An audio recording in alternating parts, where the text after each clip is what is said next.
On the morning of Decoration Day, Harry declined attending the celebration with the family, saying that he preferred to go fishing.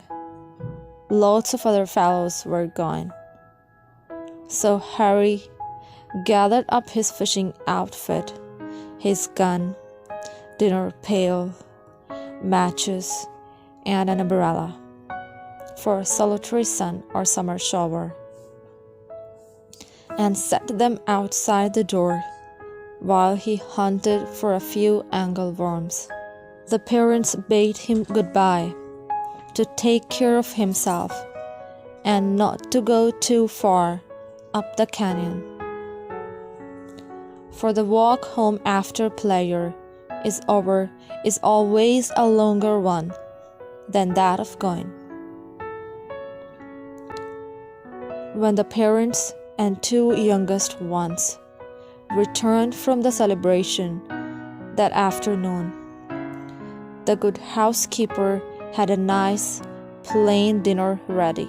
The two children left in her care were asleep after their dinner,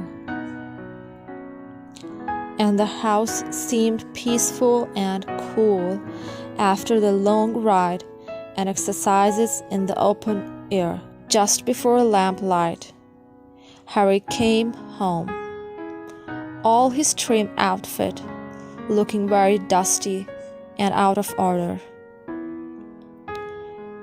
The umbrella was broken, the dinner pail dented and cover lost, and his clothing both torn and dirty. But Harry proudly showed a trout that he had brought home for Mother's own supper. No one else must ask for a taste or even accept a proffered portion, or cast admiring glances that way. The trout was about 5 inches long and had a peculiar ridged appearance. "You see," explained Harry, "the line got tangled after he swallowed the bait, and I shot him for fear he would get away."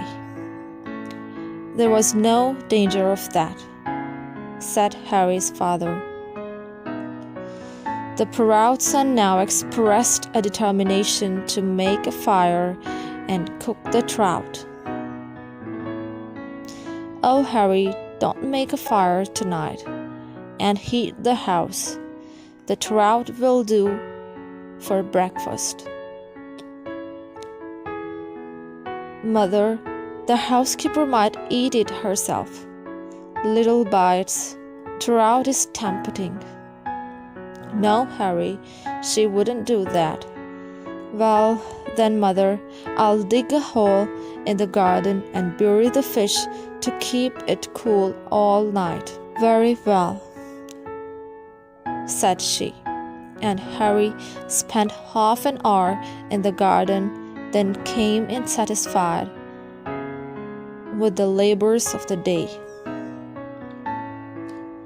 Throwing himself upon the lounge, he recounted the rambles he had made, how encumbered he had been with so much luggage, the loss of his ramrod, then the theft of his dinner by a hungry dog, and finally how blistered his feet were with so much walking, but he had enjoyed himself. Suddenly he asked, "Do you suppose cats or dogs could burrow under that box?" He rose, looked out of the window, and spied a neighbor's dog sniffing at the fresh earth. That roused him thoroughly, and he forgot that he was tired. The dog was chased for a block away. The trout was dug up, protecting wrappers of paper, cloth, and leaves were removed. A hot fire kindled, and the trout put into the oven. Baked trout, mother, is a delicacy enjoyed by epicures. Thank you, Harry, but I'm afraid I can't eat it tonight. Yes, you can.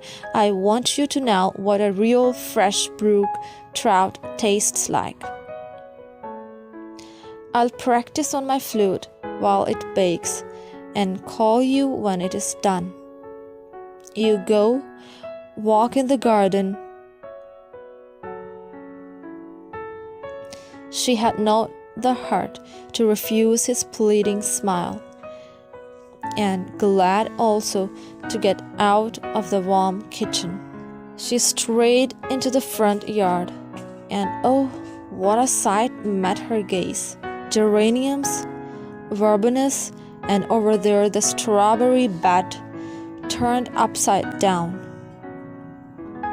Holes and mounds of earth, and lying crossways of a pansy bed, and a hoe and long-handled shovel. What does it mean? She asked the housekeeper, who was just returning from an errand uptown. He said, "It was searching for angleworms, ma'am." Harry's mother re-entered the house after a serious conflict with self, whether to scold or not to scold. And there was he upon the lounge, fast asleep after the weariness of the day. She went to the oven. The trout was done like a chip. When Harry was awakened for bedtime, he said, "Mother, I enjoyed your having that trout more than though I had eaten it myself." "I know it, my son. And now won't you eat some raspberry pie and sweet milk? For I'm sure you must be faint." "Faint? I'm starved. Mother, I couldn't love you more if you were an angel."